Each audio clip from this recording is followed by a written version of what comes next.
Welcome to How to in ECS. This video will cover the new STNA Charting and Charting Screen.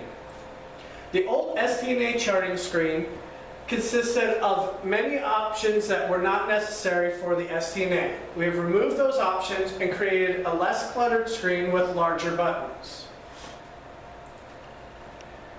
Charting topics. When entering a resident's charting topic, first select the resident's name and then select the charting topic. When entering the charting topic, you'll first enter in the level of assistance.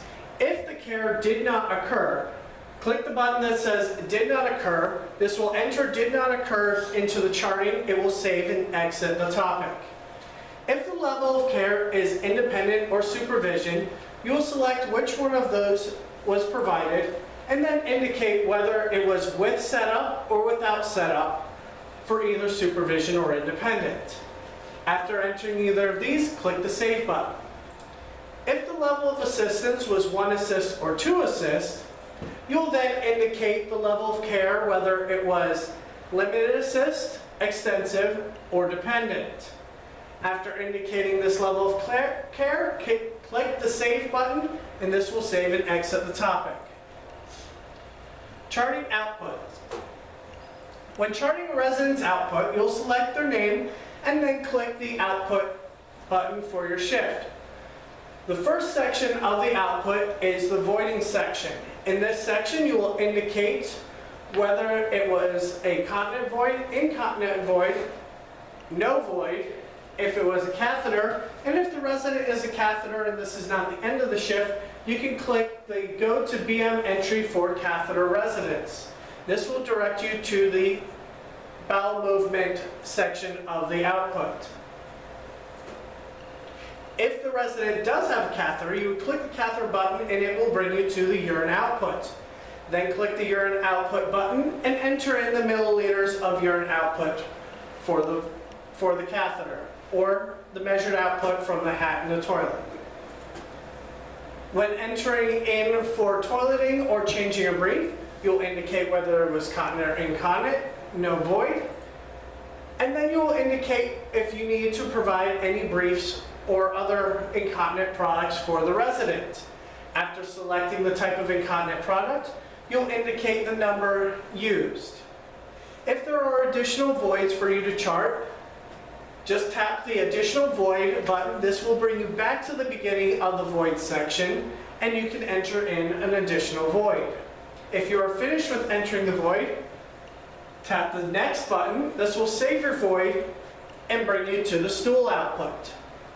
When entering a stool output, you will indicate whether the resident was continent, incontinent, had no bowel movement, or has a colostomy. After indicating one of these, you'll be brought to the output whether it was small, medium, or large. And then you will indicate whether it was a soft bowel movement, a hard bowel movement, or a loose bowel movement. If there's more than one bowel movement to chart, you can then click the button that says Additional Stool. This will bring you back to the stool output section of the output, where you can enter in an additional stool. If the resident is on a scheduled toileting program, there will be an indicator there saying Scheduled Toileting. If you've finished entering in all the bowel movements, you can then click the Save button, and this will save and exit the output section. Charting baths. When charting a resident's bath, you will indicate the level of care. If the care did not occur, you will tap the Did Not Occur button, and this will chart Did Not Occur, save and exit the topic. If the care did not occur, make sure you inform your nurse that the shower or bath did not occur. If the care was supervision, you will then indicate whether it was with or without setup. After indicating these, you can tap the Save button, and this will save and exit the entry. If the level of care is 1 assist or 2 assist, you'll select the appropriate one and then indicate whether it was a limited assist, extensive, or total dependent assist. After indicating the level of assist, you will indicate whether it was a bed bath or a shower, and then you can click the Save button, and this will save and exit.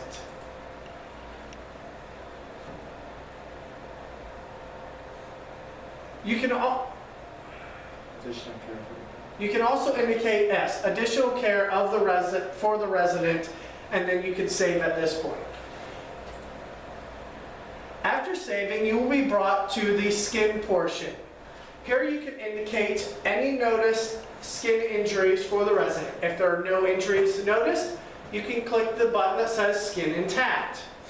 If you do notice any type of skin injury, tap that injury type and you will be brought to a list of sections of the body.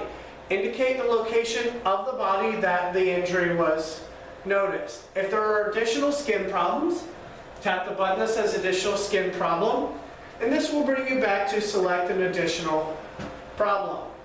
Now again, select a new problem, indicate where it was. After indicating all problems, you can click the Save button and this will save and exit the entry. Charting meals. When charting a resident's meal, you will indicate the percentage that they ate. It will then ask you for the milliliters and you will also indicate if they had a supplement. If the resident ate 25% or less, you will enter in 25% or less, and then you will enter in the milliliters. You will then be brought to options for alternate meals for offering. If the resident refused the alternate meal, simply indicate 0%. Otherwise, indicate the percentage that the resident ate of the alternate meal. If the resident received a supplement, after entering the alternate meal, you can click the supplement button. This will bring you to the supplement screen to enter in the supplements. On the supplement screen, the ordered supplement, or if you provided one because the resident did not eat well, you will indicate the supplement provided, or the health shake if it was a health shake for them not eating well. And you will indicate on the number pad what the milliliters were that the resident took of the supplement. If the supplement they received was an Ensure Pudding or Magic Cup, you will indicate in the dialog box the percentage that the resident ate. You can then click Save and Exit.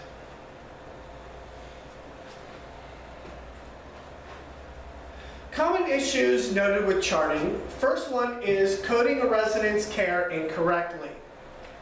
Second is peer pressure. This is referring to previous charting entries made by other STNAs to influence your charting. 3, late or incomplete entries.